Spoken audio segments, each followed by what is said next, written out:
L'histoire commence avec un père qui frappe son petit garçon simplement parce que son visage a l'air un peu méchant. Il continue de le battre même si son fils s'excuse d'innombrables fois, et sa mère ne fait rien d'autre que regarder des émissions à la télévision. La scène passe ensuite à notre protagoniste qui se réveille dans un bus, et nous découvrons qu'il rêvait de son passé. Dans le bus, il remarque un tyran nommé Shogo se moquer d'une fille nommée Ayaka parce qu'elle lit un roman d'amour, et la plupart des élèves du bus ne font rien à ce sujet. Les élèves d'élite de la classe prétendent ne pas voir cela, et certains prennent même plaisir à regarder le spectacle. Le tyran lubrique demande ensuite à Ayaka son numéro en échange du roman, et les élites l'encouragent à le refuser. Notre protagoniste Touka Mimori n'est pas surpris par la façon dont tout le monde agit, et il remarque que les sœurs Takao et leur professeur pourri agissent normalement comme si rien ne se passait. Il pense qu'il aurait l'air plutôt cool s'il tentait noblement de sauver Ayaka maintenant, mais quelqu'un d'aussi faible que lui ne pourra pas faire de différence. Ayaka continue de demander au tyran de rendre son roman, et Touka se lève de manière peu caractéristique pour elle, et il dit au tyran de rendre son livre. Le tyran lui parle rudement et se demande s'il essaie de marquer des points avec Ayaka. Il rit de son courage, et Touka ne peut rien lui répondre. Le beau gosse de la classe nommé Takoto dit alors à Shogo d'arrêter, et Shogo dit qu'il devrait tuer le temps en taquinant Touka, mais Takoto n'est pas intéressé par cela. Il mentionne qu'il ne se soucie pas de ce que Shogo fait à Touka, mais il devrait rendre le livre d'Ayaka, car toutes leurs plaisanteries le mettent mal à l'aise. Le tyran s'excuse alors auprès d'Ayaka, il rend son livre, et tous s'assoient. Le tyran change de cible et commence à ennuyer un garçon effrayé nommé Yasu. Leur professeur pourri lui dit d'arrêter, mais il poussera Yasu au suicide. Il déclare que si Yasu va se suicider, il devrait le faire quand il ne sera plus leur professeur, et il se rendort. Touka pense alors que c'était hors de caractère pour lui d'intervenir ainsi, et il se demande si c'était à cause du rêve qu'il vient de faire. Nous entendons ensuite un sortilège feint être lancé, et tout le monde dans le bus est téléporté dans un autre monde. Ils se demandent tous frénétiquement où ils sont, et une fille se présente comme la déesse nommée Vicious, et elle les accueille tous en tant que héros. Elle explique que dans ce monde, chaque fois que le grand empire démoniaque apparaît, ils invoquent des héros d'un autre monde. Il y a environ 200 ans, les héros qu'ils ont invoqués ont réussi à mettre fin au grand empire démoniaque, mais il a de nouveau ressurgi. Ils sont les héros choisis pour leur prêter main forte, et les étudiants sont confus d'entendre tout cela. Ils se demandent si c'est une sorte de blague, et ils remarquent qu'ils ne captent même pas de signal sur leur téléphone. Le professeur pourri reluque la déesse et dit à ses étudiants de se calmer et de l'écouter. Touka remarque ensuite l'architecture ancienne de la salle et les armes que portent les chevaliers, et il se demande s'il s'agit vraiment d'un autre monde. Takoto demande ce qui se passera s'ils refusent de les aider, et la déesse mentionne qu'ils ne pourront jamais retourner dans leur monde dans ce cas. Takoto demande s'il y a un moyen de revenir, et la déesse explique que le rituel d'invocation inversée nécessite un élément spécial connu sous le nom d'essence du roi démon, et actuellement il n'y a que 2 méthodes pour l'obtenir. La première est d'obtenir le cœur du roi démon, qui est la source de l'essence du roi démon, et la seconde est de collecter l'essence du roi démon en utilisant un cristal spécial après avoir tué le roi démon. Shogo mentionne que cela semble vraiment pratique pour elle, et il déclare que le grand empire démoniaque n'a rien à voir avec eux. La déesse se met alors à genoux et supplie les héros de sauver son monde. Ayaka lui demande comment ils sont censés l'aider, car ils n'ont pas de pouvoirs spéciaux, et la déesse leur dit qu'ils possèdent des pouvoirs spéciaux que les humains normaux n'ont pas. Les étudiants sont surpris d'entendre cela, car ils n'ont jamais eu l'impression de posséder des pouvoirs spéciaux, et le tyran se demande si la déesse ne leur fait pas simplement une blague. La déesse ordonne alors aux soldats d'apporter quelque chose, et les soldats amènent alors un criminel et une bête sauvage enchaînée. Dès qu'ils lâchent la bête, elle mange le criminel. Les étudiants sont terrifiés de voir autant de sang et de gore, et la déesse utilise sa magie pour brûler le monstre. En voyant cela, les étudiants réalisent qu'obéir à la déesse est leur choix optimal pour le moment, et la déesse sort un cristal pour tester les capacités des étudiants. Elle les teste un par un, et elle découvre à quel point chacun est talentueux. Le tyran mesure alors sa capacité, et il fait briller le cristal plus que quiconque. La déesse et les soldats sont ravis de voir cela, et le tyran est heureux de voir qu'il est spécial. Il pense que ce monde n'est pas si mal, et il mentionne qu'il ne serait pas contre le fait de jouer les héros. Takoto mesure alors sa capacité, et son pouvoir est si grand qu'il fait éclater le cristal. Takoto se demande ce que cela signifie, et la déesse lui dit que cela fait de lui un héros de classe S, et Takoto se demande s'il parle la même langue que dans ce monde. La déesse déclare qu'ils ont un traducteur qui optimise la langue pour qu'ils puissent la comprendre facilement, et Shogo demande alors à la déesse quelle classe de héros il est. La déesse lui dit qu'il est un héros de classe A, et il est surpris de ne pas pouvoir battre Takoto même dans un autre monde. Ijiri et Ayaka se révèlent également être des héros de classe S, et nous découvrons qu'Itsuki est un héros de classe A. La déesse mentionne que ce sont les meilleurs résultats d'invocation qu'elle ait vus de sa vie, et c'est ensuite au tour de Touka. Il remarque que sa capacité a une lueur violette, et il découvre que sa lumière est la plus faible de toutes. La déesse invoque alors l'étudiant suivant, et Touka essaie de lui demander quelle est sa classe de héros, mais elle l'ignore. Touka pense que c'est ce à quoi il s'attendait, car il a toujours été un perdant, et cela ne va pas changer même dans un autre monde. Yasu teste ensuite sa capacité, et la déesse remarque que le cristal a la même réaction que celui du héros sombre du passé, qui était le plus fort de tous. En voyant cela, Yasu affiche un sourire inquiétant et il déclare que son heure est enfin venue. Ensuite, la déesse leur apprend à ouvrir leurs fenêtres de statut, et Touka remarque que ses statistiques sont vraiment basses. Il découvre qu'il a la compétence unique d'infliger des altérations de statut, et la déesse explique que les compétences uniques sont des compétences spéciales que seul l'individu particulier peut utiliser, et certains peuvent déjà en posséder une, mais ils peuvent les éveiller plus tard également. Le tyran se lasse alors des explications, et il dit à la déesse de les laisser se reposer, et le professeur pourri déclare qu'il devrait parler respectueusement à la déesse. Le tyran dit au professeur de se taire car il n'est qu'un héros de classe D, et il se tient en dessous de lui, un héros de classe A. La déesse déclare qu'ils ont un autre rituel spécial à accomplir, et elle appelle Touka en avant. Elle lui fait entrer dans un cercle magique, et elle mentionne que dans le passé, le héros le plus faible a toujours tiré vers le bas tout le groupe, donc à un certain point, ils ont décidé de traiter avec de tels héros avant qu'ils ne deviennent une nuisance. Elle mentionne qu'elle sait que les éliminer soudainement sur le champ est un choc pour les autres héros, donc ils ont décidé qu'ils devraient accorder même au héros le plus bas une chance. Touka se demande ce qu'elle veut dire, et la déesse lui dit que le cercle sur lequel il se tient va le téléporter dans un ensemble de ruines, et s'il parvient à survivre et à revenir à la surface, elle n'interférera plus avec lui.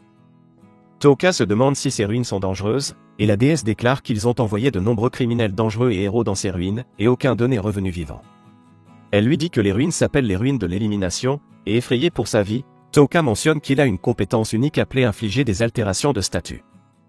La déesse déclare que c'est une compétence inutile, car le taux de réussite de cette compétence est vraiment faible, et elle peut à peine affecter les monstres de Baran, et leur durée est bien trop courte. Elle déclare que cette compétence est de niveau poubelle, et elle mentionne que ses statistiques sont également trop basses. Même s'ils montent de niveau, ils ne peuvent pas attendre de croissance de lui, et Touka ne peut pas croire que la déesse l'a d'abord invoqué ici et maintenant elle se débarrasse de lui. Takoto perd patience, et il dit à Touka d'abandonner. Il mentionne que les filles sont fatiguées à cause de leur voyage épuisant, et les autres étudiants sont d'accord avec lui. Yasu vient alors voir Touka, et Touka pense qu'il pourrait l'aider, car il lui a tendu la main lorsqu'il était harcelé, mais Yasu le traite également comme sans valeur, et il lui dit de parler plus respectueusement à un héros de classe A comme lui. Il lui dit d'abandonner et d'accepter son sort pourri, et la déesse commence le rituel de téléportation. Elle mentionne que chaque héros est censé recevoir un objet unique, et elle lui donne un sac en cuir pathétique qui ne peut rien faire d'autre que briller lorsqu'il y met de la magie. Ayaka tente alors de défendre Touka, mais la déesse la frappe et elle dit aux autres qu'ils devraient graver cette vue dans leurs yeux, car c'est ce qui va arriver aux perdants. Touka s'énerve alors contre la déesse, et il essaie de la paralyser, mais elle le bloque. Elle mentionne que sa compétence n'est pas assez puissante pour fonctionner sur elle, et elle a également une barrière de protection autour d'elle qui est active en permanence. Elle fournit une défense totale contre les altérations de statut, et les autres étudiants disent alors à Touka d'arrêter de leur faire perdre leur temps, et de disparaître déjà. En voyant cela, les sœurs Takao pensent que tout le monde ici est une ordure, mais elles ne font rien non plus pour arrêter cela. La déesse demande alors à Touka s'il a des derniers mots, et il se souvient que lorsqu'il était jeune, son moi intérieur lui disait qu'il n'y avait aucun intérêt à faire semblant d'être inoffensif, car il allait être blessé de toute façon. Il lui disait qu'il devrait montrer son vrai moi qu'il a réprimé tout ce temps, et il dit à la déesse qu'il va la tuer s'il parvient à revenir vivant, et il se téléporte de là. La scène passe à lui dans les ruines de l'élimination, et il ne peut même pas ouvrir sa fenêtre de statut, car il fait trop sombre pour voir ici. Il met de la magie dans son sac pour faire de la lumière, et il erre dans les ruines. Il trouve des crânes écrasés au sol, et il se demande ce qui a bien pu faire cela à ces types. Il est alors attaqué par un monstre par derrière, mais il parvient à esquiver, et il s'enfuit aussi vite qu'il peut. Il est horrifié, et il cache sa lumière, car elle ne fait que révéler sa position, et il continue de courir. Il commence à pleurer, mais il se rend compte qu'il n'a pas vraiment peur. Il trébuche et tombe, et il découvre qu'il est en fait frustré. Le monstre pousse un cri perçant, et il se demande si c'est ainsi qu'il va mourir. Il pense qu'il n'a pas d'option, mais il se souvient des mots moqueurs de ses camarades de classe, et il paralyse le monstre. Il est surpris de voir que le sort a fonctionné, et il s'enfuit. En courant, il se demande pourquoi son sort a fonctionné alors que la déesse a dit qu'il fonctionnerait rarement sur les monstres de bas niveau, et il se demande si ce Minotaure était un monstre de bas rang. Il réalise que ce n'était pas le cas, et il pense que cela devait être un miracle. Il rencontre ensuite un autre monstre devant lui, et craignant pour sa vie, il paralyse celui-ci également. Il découvre alors que ce n'est pas un miracle, et que sa compétence d'altération de statut est différente de celle définie par la déesse. Il vérifie ses statistiques, et il remarque qu'il ne lui reste qu'un seul MP. Il découvre que sa compétence d'altération de statut utilise 10 MP à chaque fois, et il remarque qu'il a également les compétences de sommeil et de poison. Il empoisonne le monstre devant lui, et il pense que cela devrait tuer le monstre, si la durée de sa paralysie peut durer jusqu'à ce que le poison se propage dans son corps. Il s'assoit ensuite pour se reposer, et il remarque que son MP a atteint 0. Le Minotaure de tout à l'heure le rattrape alors, et il se rend compte que l'effet de la paralysie a dû s'estomper. Il sait qu'il ne peut rien faire maintenant car il est à court de MP, et il pense que si c'était un héros, des gens viendraient le sauver maintenant, mais il n'est qu'un personnage de second plan, et il ne peut que tuer pour survivre. Il n'abandonne pas et se prépare à se battre. Il pense qu'il devrait encore avoir ses PM naturels, ce qui n'est pas reflété dans ses statistiques, et il se demande ce qui va lui arriver une fois qu'il les aura consommés aussi.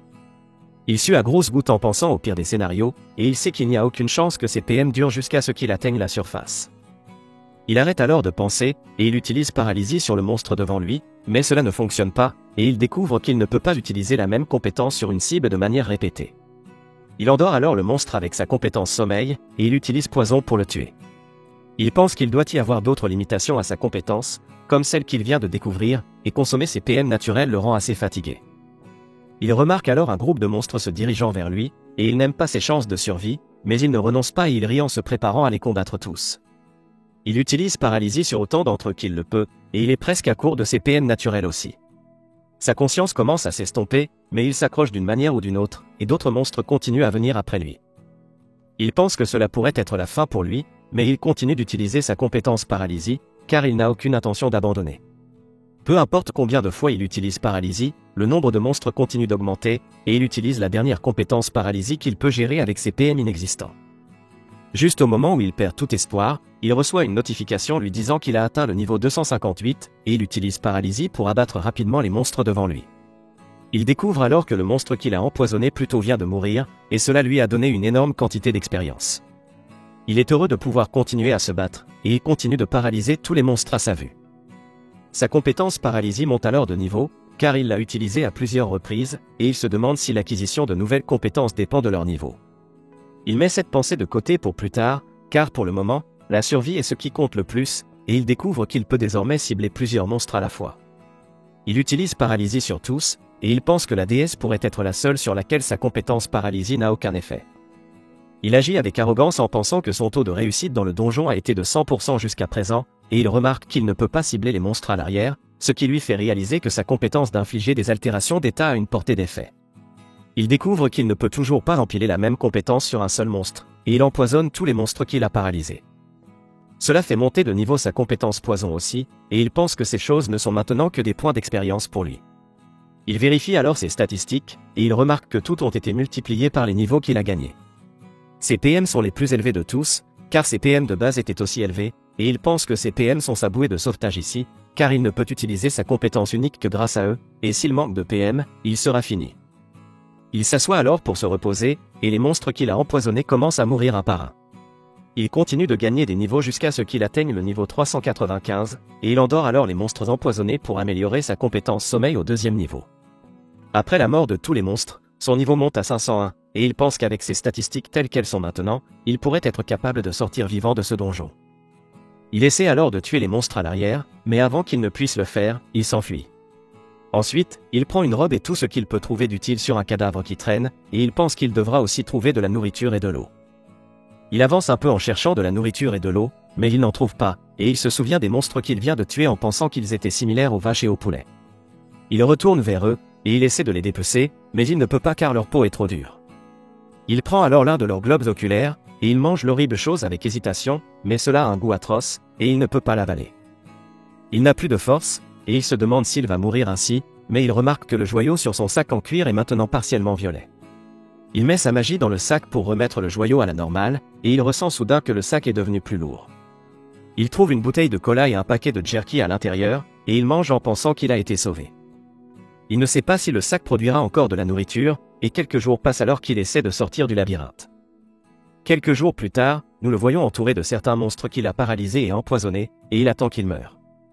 Il gagne beaucoup de niveaux après leur mort, et il pense que la scène qu'il a créée ressemble à un massacre. Il pleure en réalisant que c'est ce dont il est capable, et il se souvient que lorsqu'il était enfant, il voulait tuer ses parents pour leur mauvais traitement, mais il a été sauvé de cet enfer par son oncle et sa tante qui lui ont donné un environnement normal pour grandir. Ils lui ont appris la gentillesse et comment empathiser avec les autres, et il pensait qu'il avait réussi à devenir comme eux, mais maintenant il réalise qu'il se mentait à lui-même. Il pense qu'après avoir vu le massacre devant lui, il ne ressent rien, et même lui a peur de son moi actuel, mais il accepte que c'est ce qu'il est vraiment. Tous les monstres meurent alors, et il remarque que son niveau est maintenant de 957. Il dit alors une prière aux restes humains qu'il trouve sur la scène, et il avance. Il paralyse et empoisonne un monstre qu'il rencontre, et il remarque que cet endroit est différent des autres qu'il a visités dans ses ruines. Il regarde autour et trouve un cristal similaire à celui de son sac, et il y verse de la magie. Cela ouvre la porte d'une pièce, et à l'intérieur, il trouve les restes d'un couple décédé. Il remarque qu'ils n'ont ni nourriture ni eau à côté d'eux, et il réalise qu'ils ont dû décider de mourir ensemble. Il vérifie leurs affaires, et il trouve des gemmes, et il les prend en pensant qu'il pourrait en avoir besoin à la surface. Ensuite, il vérifie les nombreuses autres pièces de la zone, et il tombe sur une pièce qui prend plus de mana que la normale pour s'ouvrir. À l'intérieur de cette pièce, il trouve les restes d'un autre corps, et il remarque la blessure qui a peut-être tué cet homme. Il trouve une lettre avec lui, et après l'avoir lue, il apprend que cet homme s'appelait Anglin Bâtard, et les gens l'appelaient le Grand Sage. Il est mieux connu sous le titre d'Anglin le héros des ténèbres, et il se souvient que la déesse parlait de ce gars. Toka découvre que la déesse l'a envoyé ici de force après qu'elle n'avait plus besoin de lui, et il voulait confier les choses qu'il avait réussi à apporter dans ce donjon à quelqu'un qui a le courage de sortir vivant, car il savait qu'il allait mourir ici. Toka pense alors que la déesse a dit que le grand empire démoniaque était maléfique, mais elle est bien pire, et il n'est pas si différent d'eux non plus. Il pense que ce sera un combat à 3 entre les méchants, et il trouve un livre d'arts interdits parmi les affaires du héros des ténèbres. Il remarque que les recettes pour les outils magiques et les médicaments sont écrites dans le livre, et il sait que cela sera utile à l'avenir. Il trouve également un parchemin de magie interdite, et il ne peut pas le lire, mais il est sûr qu'il contient une puissante magie, car le sage légendaire a pris la peine de le dissimuler. Cela pourrait même être son atout contre la déesse s'il parvient à le déchiffrer, et avant de quitter la pièce, il remarque une page du livre écrite avec du sang. Elle dit à Toka de se méfier du mangeur d'âmes car c'est ce qui a tué tout le monde ici, et nous voyons alors Toka continuer son périple dans les ruines. Il remarque une grande porte après avoir voyagé un moment, et il pense que cette porte pourrait mener à la surface. Il découvre qu'il aura besoin d'un certain type de cristal pour l'ouvrir. Il réalise que le mangeur d'âmes doit être en possession de ce cristal, et il vérifie ses statistiques avant de se lancer dans un combat avec ce monstre. Nous voyons que son niveau est de 1229 maintenant, et il pense que cela devrait suffire, et il espère que sa compétence unique fonctionnera sur le mangeur d'âmes. Il remarque alors un visage avec le cristal dont il a besoin sur le front, et il réalise que ce doit être le mangeur d'âmes.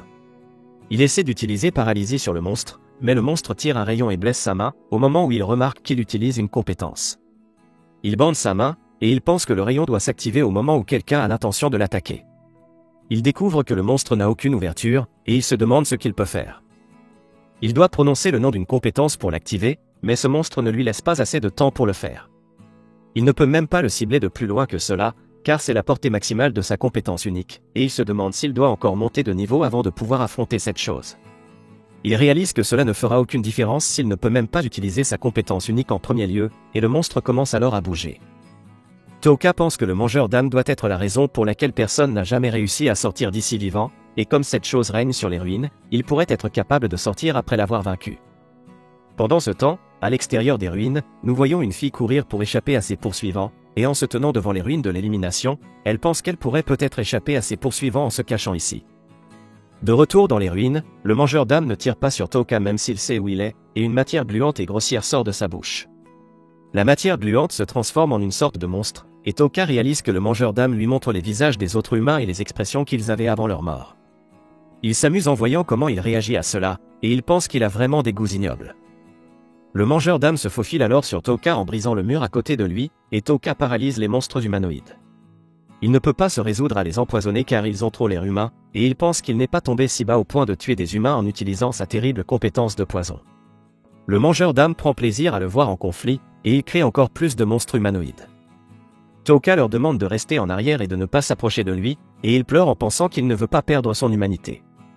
Évidemment, les monstres ne s'arrêtent pas, et ils l'encerclent de tous les côtés. Il remarque que le mangeur d'âmes est totalement exalté de voir son désespoir, et il pense probablement qu'il a trouvé la proie ultime. Toka demande toujours au monstre humanoïde de rester en arrière pendant que le mangeur d'âmes se délecte du spectacle, et il demande à quelqu'un de venir le sauver, mais il n'y a personne pour répondre à ses appels. Toka remarque alors que l'émotion du mangeur d'âme a atteint son apogée, et il le paralyse. Il explique qu'il attendait que le monstre baisse sa garde, et il est content que le monstre n'ait jamais réalisé qu'il n'a pas baissé son bras pendant tout ce calvaire afin de pouvoir être prêt à attaquer à tout moment. Il mentionne que tous ceux qui se considèrent comme supérieurs baissent toujours leur garde autour de ceux qu'ils considèrent comme faibles, et c'est leur plus grande faiblesse. La compétence paralysie de Toka monte alors au niveau 3, et il dit au mangeur d'âme que toute son hésitation et sa peur n'étaient qu'une comédie. Il explique qu'il a essayé de devenir inoffensif et normal pendant des années, et il a même réussi à se tromper lui-même avec le temps jusqu'à oublier ce qu'il était vraiment. Il empoisonne alors les monstres humanoïdes sans hésitation, et il déclare qu'il n'a aucune raison de se retenir même s'ils ressemblent un peu à des humains. Il est content d'avoir eu les statistiques les plus faibles des ruines et il pense qu'à cause de cela, tous les monstres ici l'ont sous-estimé, et c'est pourquoi il a réussi à survivre. Il n'arrive pas à croire que le puissant mangeur d'âme ait été vaincu par quelqu'un qui a été envoyé ici pour être éliminé, et voir Toka agir de manière hautaine met en colère le mangeur d'âme, qui essaie de bouger, mais cela ne sert à rien. Toka remarque que le mangeur d'âme subit des dommages car il essaie de bouger alors qu'il est paralysé, et il l'empoisonne. Cela fait également monter la compétence poison au niveau 3, et il utilise sommeil pour endormir les monstres humanoïdes. Ensuite, le mangeur d'âme meurt, et cela libère les âmes qu'il a consommées jusqu'à présent. Les esprits de tous remercient Toka de les avoir sauvés, et le héros des ténèbres lui demande de se venger de la déesse pour lui. Ils disparaissent tous alors, et il pense qu'il n'a aucune obligation de remplir cette demande, mais c'est bien car il prévoit de se venger de la déesse quoi qu'il arrive. Il prend alors le cristal sur le front du mangeur d'âme, l'utilise pour ouvrir les portes des ruines, et il finit par s'en sortir. Merci d'avoir regardé mon récapitulatif. Aimez, partagez et abonnez-vous pour continuer à recevoir des mises à jour sur les récapitulatifs d'anime.